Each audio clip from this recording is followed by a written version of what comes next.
Start trading in 2025। आज मैं आपको बताऊंगा कि 2025 में आप अपनी ट्रेडिंग की जर्नी स्टार्ट कैसे कर सकते हो। अगर आप बिल्कुल बिगिनर हो, बिल्कुल नहीं पता ट्रेडिंग के बारे में, या थोड़े से एडवांस भी हो, थोड़ा बहुत आता है ट्रेडिंग में लेकिन आप प्रॉफिटेबल नहीं हो पा रहे, तो इस वीडियो के अलावा गारंटी हो कहीं जाने की ज़रूरत नहीं पड़ने की, क्योंकि छोटी सी वीडियो होगी, इसमें सब कुछ स्पेसिफाई कर दूंगा मैं कि तुम्हें क्या क्या चीज़ों की ज़रूरत पड़ने वाली है, कौन से टॉपिक्स इसमें मेन है करने के लिए, और तुम्हें प्रॉफिटेबल बेसिकली होना कैसे है। तो स्टार्ट करते हैं यार। 2025 में तुम्हें प्रॉफिटेबल होना कैसे है, तो सबसे पहले पॉइंट टू पॉइंट चलते हैं। सबसे पहले ये जान लेते हैं कि मार्केट कितने तरह के होते हैं यहाँ पे। हाँ, तो मार्केट होते हैं तीन तरह के, टाइप्स ऑफ मार्केट। ये देखो, सबसे पहला होता है हमारा स्टॉक मार्केट, फिर हमारा होता है फॉरेक्स मार्केट, और तीसरा हमारा मार्केट होता है क्रिप्टो मार्केट। अब इन तीनों में अंतर क्या है वो तो मैं तुम्हें भी मोटा मोटा बता देता हूँ।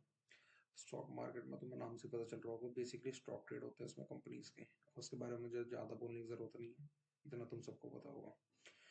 अब जो इम्पोर्टेंट चीज़ है ना, यहाँ पे जो इम्पोर्टेंट मार्केट्स हैं वो है एक फॉरेक्स मार्केट और क्रिप्टो मार्केट। अब फॉरेक्स मार्केट में इम्पोर्टेंट क्यों बता रहा हूँ, क्योंकि इसमें स्टॉक मार्केट के मुकाबले बहुत ज़्यादा लिक्विडिटी है। अब तुम्हें लिक्विडिटी नहीं पता होगा, मतलब कहने का कि यहाँ बहुत ज़्यादा लोग ट्रेड करते हैं अकॉर्डिंग टू स्टॉक मार्केट। यहाँ पे नंबर ऑफ पीपल ज़्यादा है, तो नंबर ऑफ पीपल ज़्यादा तो ऑब्वियस सी बात है, नंबर ऑफ मनी भी ज़्यादा होगी यहाँ पे। तो यहाँ उस नंबर ऑफ मनी को जितना ज़्यादा पैसा होता है ना, उसे हम लिक्विडिटी बोलते हैं। उसके बारे में एडवांस कंसेप्ट है, वो मैं आने वाली वीडियो में अगर आप कहोगे तो बता दूंगा। और क्रिप्टो मार्केट के बारे में तो आजकल सबको ही पता है, क्रिप्टो करेंसीज वगैरह, बिटकॉइन वगैरह, वो चीज़ सेम है। अब ये जो है ना, अपने जो मैंने तुम्हें तीनों मार्केट बताए, ये जो प्रेफरेंस के ऊपर होते हैं कि कौन सा किसको सूट कर रहा है। जैसा कि मैं मेरा बताऊँ तो मेरे को फॉरेक्स मार्केट सबसे ज़्यादा सूट करता है। अपने इसमें जो ना स्ट्रेटजीज बनानी होती है तुम्हें कि कौन से मार्केट में कौन सी स्ट्रेटजी चलेगी। जो स्ट्रेटजी फॉरेक्स में चलती है वो स्टॉक में नहीं चलती, और जो स्टॉक में चलती है वो क्रिप्टो में नहीं चलती। ये बिल्कुल अलग गेम है। अब तुम सबने मार्केट तो जान ही नहीं है, वो एक बहुत बेसिक सी चीज़ थी जो मुझे बतानी तुम सबको ज़रूरी थी। लेकिन मैंने तुम्हें बताया था ना कि हर एक मार्केट में अलग अलग स्ट्रेटजीज चलती हैं, और स्ट्रेटजीज बनती कैसे है, प्रॉफिटेबल कैसे होना, और क्या क्या कंसेप्ट तुम्हें याद करने होंगे, समझने होंगे, जिससे मतलब ये जो तुम्हें चार कॉन्सेप्ट मैं बताने वाला हूँ, और इनके अलावा और किसी कॉन्सेप्ट की ज़रूरत नहीं है स्टॉक मार्केट में, अगर तुम इन्हें मास्टर कर लेते हो तो। अब सबसे पहला चीज़ बताऊँ मैं, अगर तुम बिल्कुल बिगनर हो, तुम्हें ये सोचना है कि तुम्हें कहाँ से स्टार्ट करना है, तो सबसे पहले तुम लर्न करो price action. Price action basically होता है to understand what price is doing. अब इसका मतलब ये है कि समझ लो अगर मार्केट को कहीं ऊपर जाना है, तो वो प्राइस एक्शन से तुम समझ पाओगे कि ये यहाँ से ऊपर जाएगा, कि ऊपर इंडिकेशन कर रहा है कि ऊपर जाने वाला है, या फिर ऊपर नहीं जाएगा कि नीचे जाने वाला है। सेम चीज़ है। अगला हमारा कॉन्सेप्ट है कैंडल स्टिक्स। अब कैंडल स्टिक्स की तुम्हें बहुत सारी वीडियोस मिल जाएंगी यूट्यूब पे, लेकिन कैंडल स्टिक्स इंपॉर्टेंट क्यों है, ये देखो। To understand how much power is in the candle to take a trade. अब इसका मतलब है कि स्टॉक मार्केट में जो ना कैंडल्स फॉर्म होती हैं, कोई रेड कलर की होती है जो डाउन साइड इंडिकेट करते हैं, ग्रीन कलर की होती है जो बुलिश साइड मतलब बाय साइड, जो अप साइड जाने वाला होता है, उस चीज को इंडिकेट करती है। अब जो है ना, ये तुम देखोगे तो कैंडल्स बहुत तरह की होती है, कोई छोटी सी बन रही है, कोई बड़ी बॉडी वाली बन रही है, किसमें विक ज्यादा है, मतलब छोटी सी बॉडी है, एक डंडी से ज्यादा खिंची हुई है।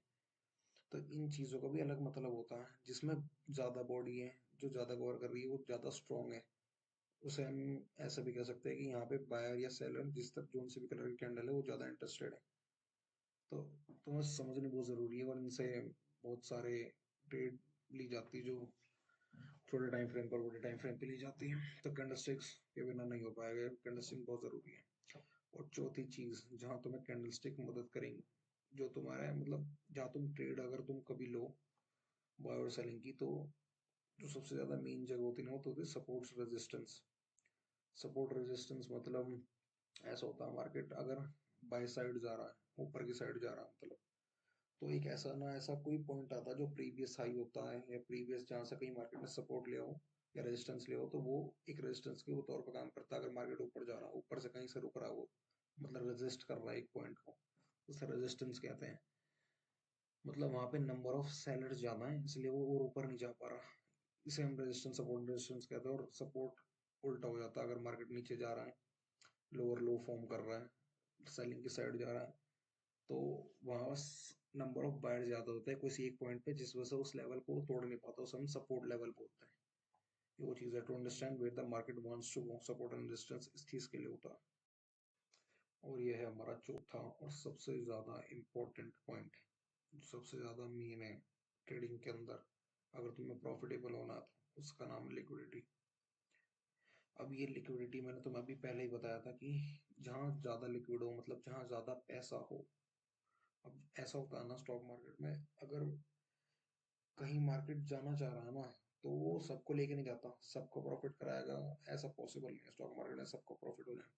तो ऐसा होता है अगर मार्केट सपोज बाय की तरफ, ऊपर की तरफ जा रहा है, तो वो उन सबकी जिन्होंने यहाँ पे ट्रेड लगा रखी होगी, उनकी 80% या 90% लोगों की लिक्विडिटी लेके जाएगा, मतलब उनका नुकसान करवा के जाएगा, उनसे पैसा लेके जाएगा, और बाकी उनका पैसा 10% लोगों में ही बटेगा सिर्फ।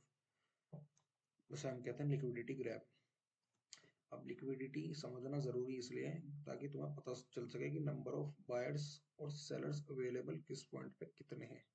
तुम्हें एग्जैक्ट नंबर नहीं पता चलेगा, लेकिन ये पता चल जाएगा कि यहाँ पे कि इतने ज़्यादा लेवल पे इतने अवेलेबल होंगे, तो मुझे इस हिसाब से करना है। अब लिक्विडिटी तुम्हें फ़ायदा दे सकती है, मान लो मार्केट कहीं अप जा रहा है और वो किसी चीज़ का ब्रेकआउट कर रहा है, वो ट्रेंड लाइन का ब्रेकआउट ब्रेकआउट कर रहा है सपोज, तो ब्रेकआउट पे जो है ना, हद से ज़्यादा बायर्स होंगे उस टाइम पे, क्योंकि सबकी मेंटेलिटी है कि ब्रेकआउट हुआ हम बाय कर लो। अब उस टाइम पे क्या होता है, मार्केट ब्रेकआउट तो करता है, लेकिन वो सीधा सीधा ऊपर नहीं जाता, सीधा सीधा जाएगा तो ऑब्वियसली बात है सबको प्रॉफिट हो जाएगा, जो पॉसिबल ही नहीं है।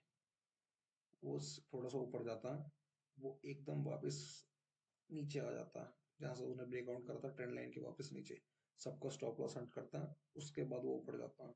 अब इसे बहुत लोग रीटेस्ट भी बोलते हैं, लेकिन रीटेस्ट और ये चीज़ तो बहुत अलग हो गई।